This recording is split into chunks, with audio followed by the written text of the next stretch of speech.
आकर्षक दिसण्यासाठी, ऐकायला कसं तरी वाटतंय ना, सगळ्यांमध्ये उठून दिसण्यासाठी म्हणूया. एखाद्या कार्यक्रमाला वगैरे आपण गेलो की तिथे काही व्यक्ती अशा दिसतात आपल्याला, ते आले की सगळ्यांच्या नजरा त्यांच्याकडेच जातात. मग त्यांना काही दोन शिंग वगैरे नाहीयेत किंवा जगा वेगळं त्यांनीही काही केलेलं नसतं. मग काही जणांचा असा ग्रह असतो की ते खूप खर्चिक आहेत, ब्रँडेड गोष्टीच वापरतात. तसं नसतं बरं का. आणि आजकालचा जो जमाना आहे, तुम्ही नाकेडोळी कशी आहे, तुमचा कलर कसा आहे वगैरे वगैरे, कोणीही त्याकडे लक्ष देत नाही. तुमचं राहणीमान कसं आहे, तुमची पर्सनॅलिटी कशी दिसते ना, याकडेच सगळ्यांचं लक्ष आकर्षित होतं. आता प्रत्येकाचा पॉईंट ऑफ व्ह्यू इथे सुद्धा वेगळा असू शकतो. माझ्या पॉईंट ऑफ व्ह्यूने जे काय आहे तेच मी तुमच्यासोबत शेअर करणार आहे. जशी दृष्टी तशी सृष्टी म्हणतात ना, ते तसंच काहीतरी. अरे माझा इंट्रो द्यायचा तर राहूनच गेला. नमस्कार मंडळी, मी आहे ऐश्वर्या आणि आपल्या युट्यूब चॅनलमध्ये तुम्हा सगळ्यांचं स्वागत आहे. तर सगळ्यांमध्ये उठून दिसण्यासाठी काय करायचं, फक्त 5 मुद्दे, छोट्या छोट्या गोष्टी आहेत. आता इथे पण काही जण म्हणतील की काय स्टुपिड गोष्टी सांगते, आम्हाला काही माहिती नाहीये का, पण तरी सुद्धा व्हिडिओ शेवटपर्यंत नक्की बघा. छोट्या छोट्याच गोष्टी आहेत पण आपण त्याकडे लक्ष देत नाही, किंवा ह्या सगळ्या गोष्टी आपण एकत्र मिळून फॉलो केल्या तर आपण सुद्धा कोणासाठी तरी नक्कीच एक आदर्श व्यक्ती ठरू शकतो. आपला मुद्दा नंबर 1, पर्सनल केअर आणि हायजीन. आता कोणताही व्यक्ती असू देत, एका दिवसातच ते काही सुंदर वगैरे बनू शकत नाही. त्यामुळे त्याला रोजच सुंदर दिसावं लागेल, रोजच स्वतःची काळजी घ्यावी लागेल. म्हणजे काय करायचंय, तर आपल्या केसांपासूनच सुरुवात करूयात ना. आपले जर ड्राय, डॅमेज, डल केस असतील आणि ते आपण स्टायलिंग जरी केले तरी ते कसे वाटतील, बघायला छान वाटतील का? नाही. त्यामुळे आपल्याला रोज आपल्या केसांची काळजी घ्यायची. केसांची काळजी कशी घ्यायची यासाठी खूप काही आपल्याला करावं लागत नाही. जरी आपण आठवड्यातनं 2-3 वेळा ऑइलिंग केलं केसांना. आता इथे पण काही जण म्हणतात ऑइल लावा, काही जण म्हणतात ऑइल लावू नका. पण आपली आजी पणजी वगैरे पहिल्यापासून केसांना तेल लावतच आलेत ना. त्यांचे केस खराब झाले का, त्यांचं बघूनच आपण फॉलो करूयात ना. तर केसांना आपण आठवड्यातनं 2-3 वेळा तेल लावायचे. तर आपल्याला काही दिवसभर तेल नाही लावून ठेवायचे केसांना, रात्री झोपतानाच तर लावायचे. आणि तेही आपल्याच्याने करणं नाही झालं तर केस धुण्याआधी 1 तास आपण केसांना तेल लावून ठेवलं आणि नंतर केस धुतले तर छान शाईन येते आपल्या केसांना. आता कोणतंही तुम्ही महागडं कंडिशनर आणा केसांना, त्याआधी तुम्ही जर केसांना तेल लावलेलं असेल, खूप छान शाईन येते. कुठल्याही कंडिशनर पेक्षा आपल्याला तेलच केसांना जास्त शाईन देऊ शकतं, हे आपण डोक्यात ठेवलं पाहिजे. त्यामुळे केस धुण्याआधी आपल्याला कंपल्सरी तेल लावायचंय केसांसाठी. आता ज्यांचे खूप सिल्की केस आहेत त्यांना खूप जास्त काही करावं लागत नाही, पण ज्यांचे ड्राय केस आहेत, डल वगैरे दिसतात, केस धुतल्यानंतर कंपल्सरी कंडिशनर लावायचं. कंडिशनर लावल्यामुळे केसांना शाईन राहते. 2-3 दिवस तरी आपले शायनी सिल्की केस दिसतात. त्यामुळे अशी छोट्या छोट्या काळजी घ्यायची. आता हे केसांचं झालं. आपल्या चेहऱ्याकडे लक्ष देऊयात.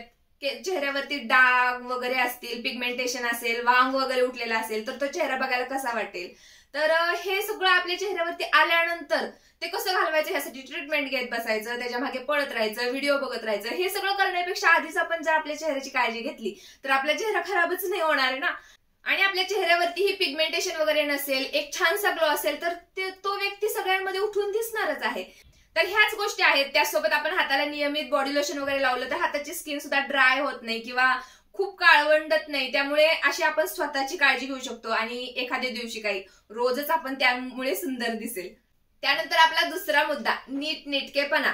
तर कुठे कार्यक्रमाला वगैरे जातोय, हाताला नेलपेंट लावलेली असते आपली, अशी कुरतडलेली वगैरे नेलपेंट असेल, निम्मी निघून गेलेली असेल, निम्मी तिथेच असेल, बघायला कसं वाटेल.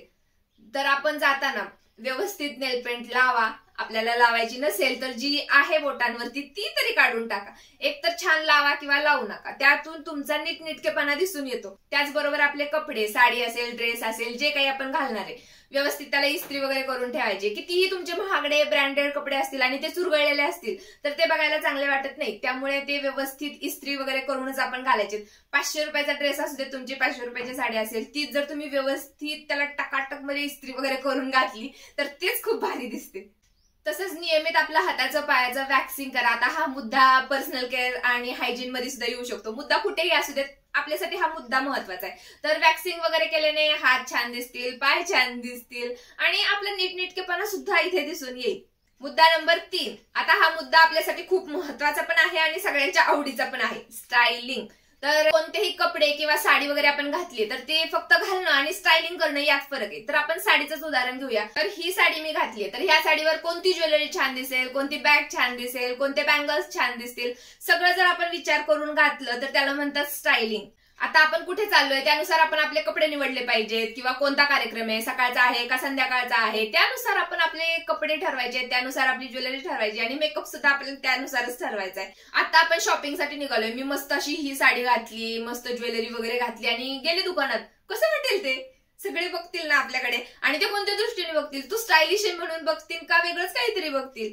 तर हे आपल्याला समजलं पाहिजे की कोणत्या ठिकाणी आपल्याला काय घालायचंय आणि जे काही आपण घातले त्यावरती काय घालायचंय. म्हणजेच आपण कानातले कोणते निवडायचे, गळ्यातले कोणते निवडायचे, काठपदर साडी असेल तर त्यावरती कशी ज्वेलरी छान दिसेल, जर आपली पार्टीवेअर साडी असेल तर त्यावरती कशी ज्वेलरी छान दिसेल. आता पहिला एक जमाना होता त्यावेळेस फक्त गोल्डचेच दागिने घातले जायचे, त्यामुळे आपण कोणतीही साडी घाला सगळेजण फक्त गोल्डची ज्वेलरी घालायची. पण आता तसं राहिलेलं नाही. आपण जे काही घातले, जे कोणती साडी घातली त्यानुसार आपण आपले दागिने निवडू शकतो, आपली ज्वेलरी निवडू शकतो. आणि ट्रेंड सुद्धा सारखा बदलत राहतो, त्यामुळे गेलेला ट्रेंड आहे, जुना ट्रेंड आहे, आणि ते कपडे आपण घालून एखाद्या कार्यक्रमाला गेलो तर ते पण व्यवस्थित वाटत नाही. आणि त्यामुळेच आपण कोणत्या महागड्या गोष्टी सुद्धा जास्त घ्यायच्या नाहीत. आता सध्या जो ट्रेंड चालू आहे ना, त्या ट्रेंड मधली कमी किमतीची एखादी साडी घ्यायची, एखादा ड्रेस घ्यायचा आणि तो वापरून टाकायचा.